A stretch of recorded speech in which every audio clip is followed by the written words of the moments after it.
Good morning all of you. कैसे आप लोग? आई होप आप सब अच्छे होंगे। और कल हमारा स्टेनोग्राफर का आपका रिटन टेस्ट हुआ था। आई होप आपने अच्छे अटैम्प्ट किए होंगे और अपनी प्रिपरेशन आप अगेन शॉर्ट हैंड की आप अच्छे से प्रिपरेशन करोगे।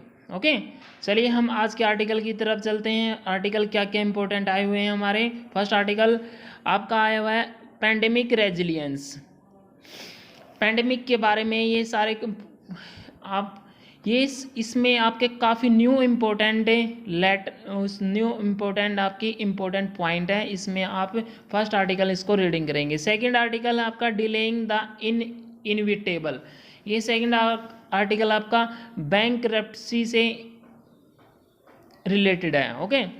ओके, अब ये देखिए आप कम टू नेक्स्ट आर्टिकल कोविड-19 and limits of political accountability. ये पॉलिटिकल अकाउंटेबिलिटी कोविड-19 के ओल्ड ही है, इसमें कुछ नई पॉइंट हैं। दिस इज ये आप लोग इसको रीडिंग नहीं करोगे। Second article put the farm laws on hold uphold farmers rights. ये फार्मर्स मतलब किसान आंदोलन के रिगार्डिंग है। इस आर्टिकल को आप रीडिंग कर सकते हो। ये आर्टिकल आपका काफ़ी इम्पोर्टेंट प्ले रखता है आपकी लाइफ में। ये आर्टिकल बिल्कुल सिंपल लैंग्वेज है। देखिए क्या है। The Supreme Court's recent suggestion to form a joint panel to look into the demands of agitating farmers. The Supreme Court ने रिसेंट एक सजेशन आया है जो मतलब गुस्से से भड़के हुए फार्मर्स हैं उनके regarding has given a breather to the government. ठीक है, ये आर्टिकल आप इसको आप रीडिंग कर सकते हो। ओके, अगर आप द हिंदू आर्टिकल को डिस्कशन करोगे तो आपकी एबिलिटी इंक्रीज होगी, प्लस आपकी आउटलाइन भी और न्यू वर्ड्स आपको सीखने को मिलेंगे। इंडिया में सबसे पहले मैं आपको हिंदू एडिटोरियल की डिक्टेशन लेके आता हूँ हर रोज़ डेली की। ओके, नेक्स्ट पेज पर आ जाते हैं आपका playing a game of brinkmanship in Nepal. ये नेपाल के बारे में है। जो प्रेसिडेंट हैं केपी कोहली। ये आर्टिकल आप रीडिंग मत करना। इस आर्टिकल कल रीडिंग किया था हमने। ओके, अब ये नेक्स्ट आपका 5 years since Paris on opportunity to build back better. ये पेरिस के बारे में 5 years हो गए, सिंस मतलब हो गए हैं पेरिस में। ठीक है, ये आप डिटेल डिस्कशन कर सकते हो, इसको आप खुद रीडिंग कर सकते हो इसको। Okay, this is your homework. ये आपका आर्टिकल पुट द फॉर्म, इसको आप रीडिंग कीजिए। ये आपका होमवर्क है। जो मैं आपको होमवर्क देता हूँ और आप उसको रीडिंग हर रोज़ रीडिंग कीजिए और इसकी आउटलाइन भी बनाइए।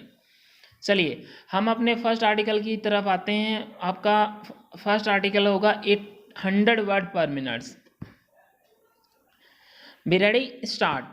The report of the Parliamentary Standing Committee on Home Affairs calling for a comprehensive public health act as a response to the extreme stresses caused by COVID-19 is a welcome call to reform a fragmented health system. When the pandemic arrived, National Health Profile 2019 data showed that there were an estimated 0.55 government hospital beds for 1,000 people. Prolonged investment in public health infrastructure thus left millions seeking help from a highly commercialized private sector with little regulatory oversight. The situation was even worse in rural areas where care facilities are weaker and urban workers fled to their villages afraid of the cost of falling sick in cities.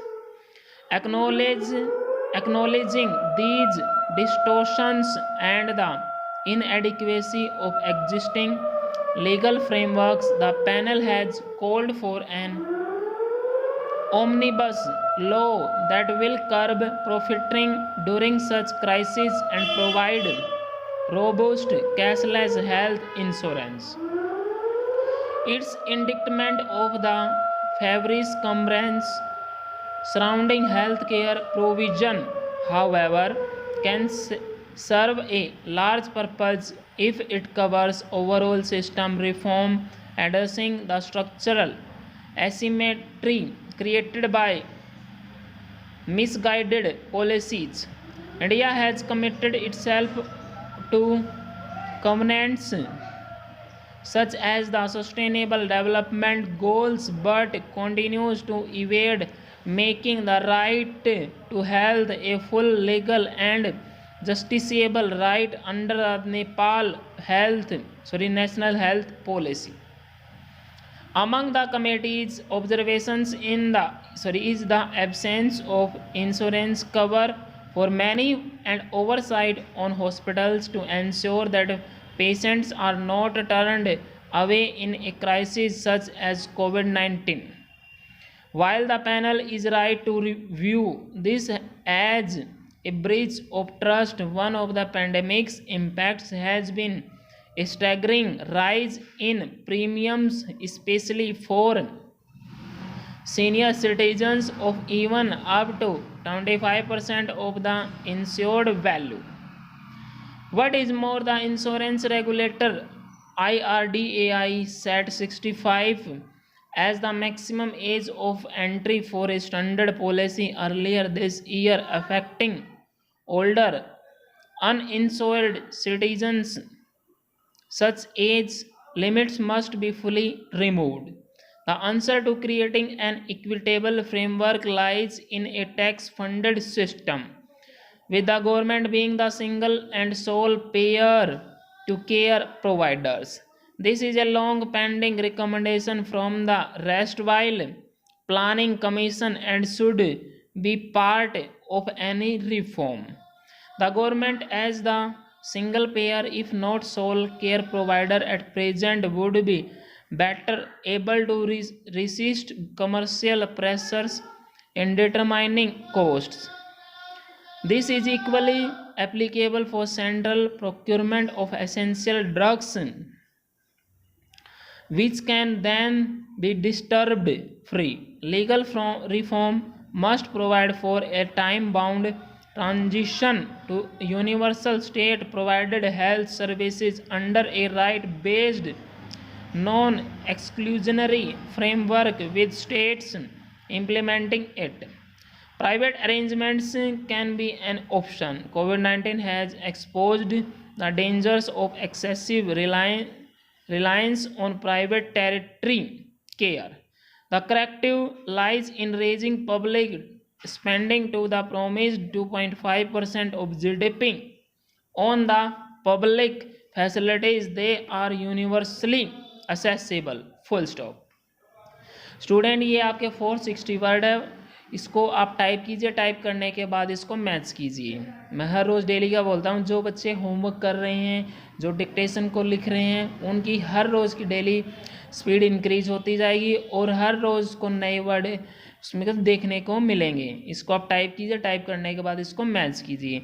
PDF आपको description box में मिल जाएगा। अगर आप इस channel पे new हैं तो channel को पहले सब्सक्राइब करें, फिर आप इसको लाइक कीजिए और शेयर कीजिए अपने फ्रेंड्स के साथ। Okay, thank you very much, have a good day.